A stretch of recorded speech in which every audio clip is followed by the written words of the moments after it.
안녕하십니까. 오늘은 정승재 선생님에 대해서 한번 알아보도록 하겠습니다. 정승재. 정승재 하면 역시 마카스티 뽀뽀뽀죠. 마카스티 뽀뽀뽀. 음. 선생님이 하시는 일종의 그 감탄사, 의성어, 이상한 소리, 동물 소리, 뭐라고 표현을 할 수가 있는데요. 뭐 인과 관계가 뚜렷할 때, 그러니까 A임은 당연히 B 아니냐? 라는 듯한 어떤 상황이 놓여졌을 때 이것은 마카스티, 그 다음에 나오는 게 바로 마카스티 뽀뽀뽀라고 하시면서 뭐 이건 뭐 굳이 뭐 말할 필요가 없지 않느냐라는 상황이 되었을 때 마카스티 뽀뽀뽀라는 말을 쓰십니다. 우리 정승재 선생님은 일단 프로필이 미공개입니다. 선생님이 학교를 어디 나오셨는지, 전공은 무엇을 하셨는지가 잘 밝혀져 있지 않습니다. 그냥 네이버에 찾아봐도 그냥 학원인으로만 나와 있고, 선생님께서는 슈퍼스타 K의 예선을 보신 걸로 알고 있습니다. 그리고 수업 시간마다 각종 꿀팁. 그러니까 뭐랄까, 이분이 이과구나, DNA 자체가 이과구나 라는 듯한, 예를 들면 뭐 휴대폰을 가장 뭐 휴대폰 화면을 가장 깨끗하게 깔끔하게 쓰는 법 등등, 유튜브에 보시면은 정승재 사생팬이라고 하는 아이디가 선생님의 중간중간에 강의 중간중간에 하시는 그 썰들을 모아서 정승재 사생팬이라는 유튜브에 보시면 여러 가지가 많이 나와 있습니다. 선생님의 매력을 한껏 느끼실 수가 있어요. 자, 이제 본격적으로 선생님의 수업 리뷰를 하자면, 자, 이 부분은 많은 학생들이 이 부분만큼은 냉정하게 객관적으로 평가하도록 하겠습니다. 신승범 선생님 편에서 말씀드렸다시피 저는 비판을 하지 않겠습니다. 왜냐? 모든 선생님들의 강점만 이야기할 거예요. 강점으로 언급되지 않았다는 부분은 다른 여러 선생님들과 비해서 뭐 특장점이다라고 내세울 부분은 아니다라고 개인적으로 생각하는 그런 상황이기 때문에, 여러분들께서 저 선생님이 저런 강점을 갖고 계시는구나 정도로 이해하시면 되겠습니다. 자, 일단 정승재 선생님은요,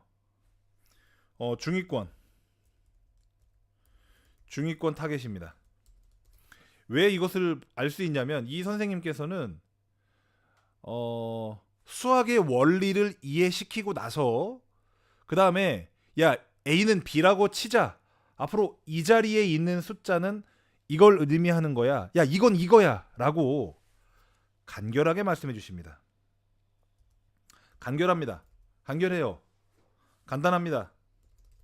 무슨 뜻이냐면, 학생들에게 왜 그렇게 되는지 우리 두 가지 언어가 있다고 생각하시면 돼요. 수학자들이 수학의 원리를 생각하는 수학의 언어와, 그 다음에 일상 사람들이 생각하는 일상생활에서의 언어 두 가지가 있는 거예요. 그러면 강사라고 하는 사람들은 자기의 어떤 목적이 뭐냐면, 수학자들의 세계에서 열심히 배운 그 수학의 언어로 배운 그 수학을 일상생활의 언어로 친숙하게 바꿔주는 역할을 하는 거예요. 신승범 선생님이 수학자들의 언어로 그러니까 그 세계에서는 아주 정확하게 빈틈없이 다소 복잡하다 하더라도 수학의 언어를 통해서 수학을 수학스럽게 가르치는 것에 집중하신다면, 정승재 선생님은 그것보다 한 걸음 더 대중의 위치에 우리 일상의 언어로 무게중심을 옮기신 거예요. 이 마카스티 뽀뽀뽀도 친구들이 그냥 웃긴다고 얘기할 수가 있는데, 저는 저 마카스티 뽀뽀뽀가 정승재 선생님을 표현하는 가장 중요한 단어라고 생각해요. 그만큼 정승재 선생님이 하는 말이나 단어, 액션 이런 것들은 우리에게 친숙합니다. 그래서 어떤 수학 선생님들은 정승재 선생님을 너무 수학스럽지 않게 가르치는 것 아니냐라는 생각을 하실 수도 있다고 생각해요. 저는 그렇게 생각하지 않습니다. 이유는 뭐냐면 그런 거는요. 정말 많은 경험이 없이는 할 수가 없어요. 누구나 여러분도 아실 텐데 나는 외과 의사다라는 책이 있습니다. 거기 보면은 한 사람의 의사가 의대를 나와가지고 인턴 그다음에 레지던트를 거쳐서 전문의가 되고 나서 그러면 이제 그때부터 수술을 집도한단 말이에요. 수술을 집도하고 나서 5년 내에 평생 죽일 사람을 다 죽인다고 얘기를 해요. 좀 충격적이죠? 그들도 기술자이기 때문에 그래요. 사람 몸이라는 게 그렇게 매뉴얼이 자세하게 있지 않으니까. 케이스 바이 케이스인 거죠. 때마다 너무 달라요. 그러다 보니까 많은 경험이 없이는 무언가를 터득하기가 참 힘듭니다. 의사라는 직업 자체가. 선생님들도 그렇죠. 우리 대강 중학생들, 고등학생들을 예로 들었을 때 14살에서 19살까지의 이 사춘기 시절의 학생들은 정말로 변화무쌍합니다. 정말 어디 튈지 알 수 없는 학생들이에요. 근데 이 학생들에게 200년 전에 지금 하고 있는 현대수학은요. 200년 전에 깔끔하게 다 정리가 끝나고 완성됐어요. 그리고 그 200년 동안 그 누구도 단 하나의 오점도 제기하지 못했습니다. 오점이 제기가 되면은요. 불만이 제기가 되면은 바뀌어요, 우리가. 그런데 그 어찌 보면 그 고리타분한 내용을 지금의 우리가 쉽게 설명하려면은 지금 많이 쓰는 말이나 지금 많이 쓰는 어떠한 매개체가 필요합니다. 연결 도구라고 하죠. 뭔가 연결해주는 게 필요해요. 선생님께서는 그 연결해주는, 친구들한테 전달해주는 그 작은 액션과 그 작은 어떤 말, 그 모든 표현, 이런 것들에 더 중점을 두신 거예요. 그러다 보니까 사람들이 조금 달리 보고 저 선생님은 뭐 너무 수학을 뭐 이렇게 너무 대충 가르치는 거 아니냐, 너무 내용에 막 집중하고 막 증명도 해야 되고 막 해줘야 되는, 너무 그러는 거 아니냐라고 말씀하실 수 있는데 저는 그렇게 생각하지 않습니다. 선생님께서 집중하신 그 부분, 그래서 친구들이 되게 재밌다고 그러죠. 여러분들도 잘 가르치는데 조금 재수없는 선생님하고 뭐 그냥 그렇게 가르치지만 되게 재밌는 선생님하고 누구 더 좋아합니까? 재밌는 선생님이 훨씬 더 좋아하죠? 대부분의 학생들이 그래요. 왜냐? 어차피 내용 거기거든. 그죠?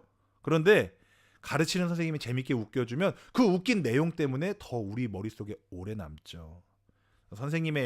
정승재 선생님의 어떤 무게중심은 바로 거기에 있다. 바로 소통에 있다. 소통이라고 하는 것이 소통이라고 하지 맙시다. 뭐라고 할까요? 소통이 아니고 표현에 있다.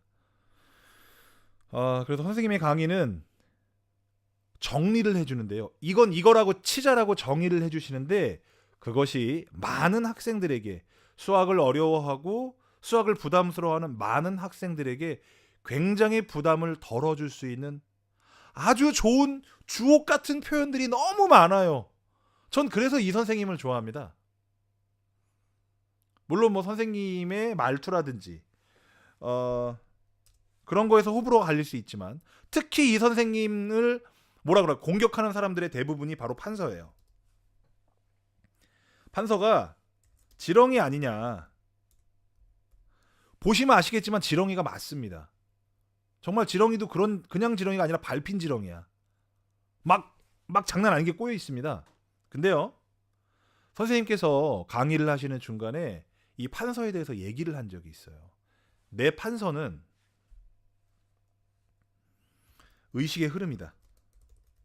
무슨 말이냐면 판서가 설명을 방해해서는 안 된다고 생각을 하세요. 예를 들어 만약에 이것을 우리가 뭐라고 부르냐, 삼각함수라고 부릅니다라고 말할 때 삼각함수라는 말을 하면서 글씨를 쓰잖아요. 그럼 글씨를 쓰는 동안 어떻게 돼요? 강의가 살짝 스톱되죠. 왜냐면 써야 되니까.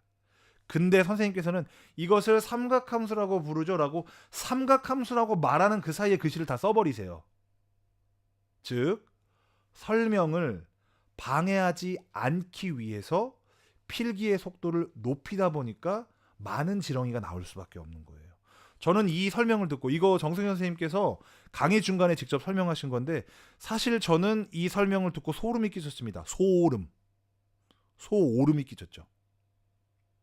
이유는 뭐냐면, 역시 이 선생님은 배우는 사람의 관점에서 철저히 생각하시는 분이구나.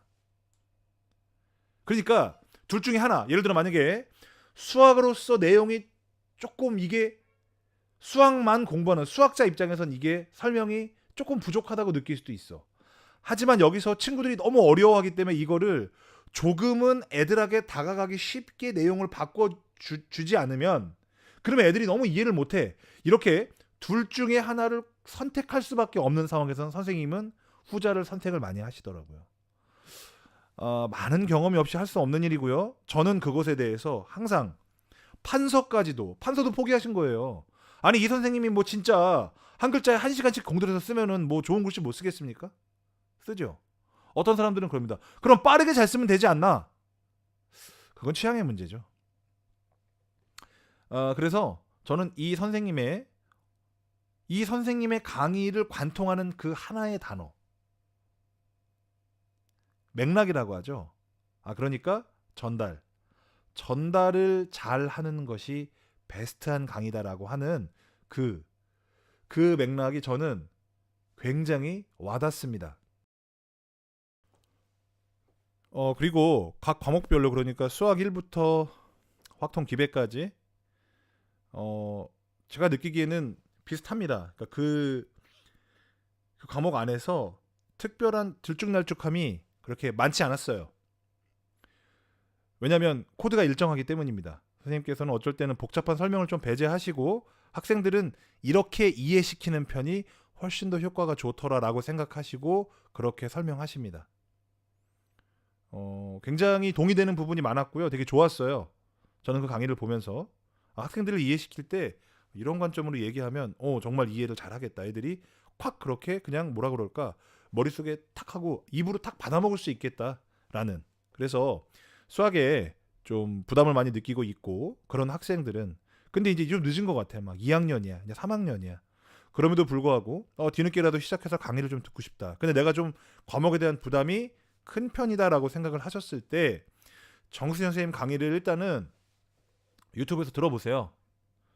쳐서 들어보고, 자, 여러분들 항상 느끼는 거지만 일단 그냥 내 맘에 들어야 돼. 말투가 그랬든 생김새가 그랬든 목소리가 그랬든 관계없어요. 판서가 그랬든 하여간 일단은 그냥 내 맘에 들어야 돼. 누가 좋다는 얘기는 그냥 저 사람은 저렇게 생각하는구나, 근거 정도만 이해하시고 선택은 본인이 하시는 거예요. 그래서 내 맘에 들면 가는 겁니다. 아시겠죠? 그래서 제 생각하기에는 조금 수학에 부담을 느끼는 친구들은 정수현 선생님을 통해서 그렇게 어렵지 않구나, 잘할 수 있겠다 라는 자신감을 가지시는데 큰 도움이 될 거라고 생각합니다. 이것으로써 정승재 선생님의 리뷰를 마치도록 하겠습니다.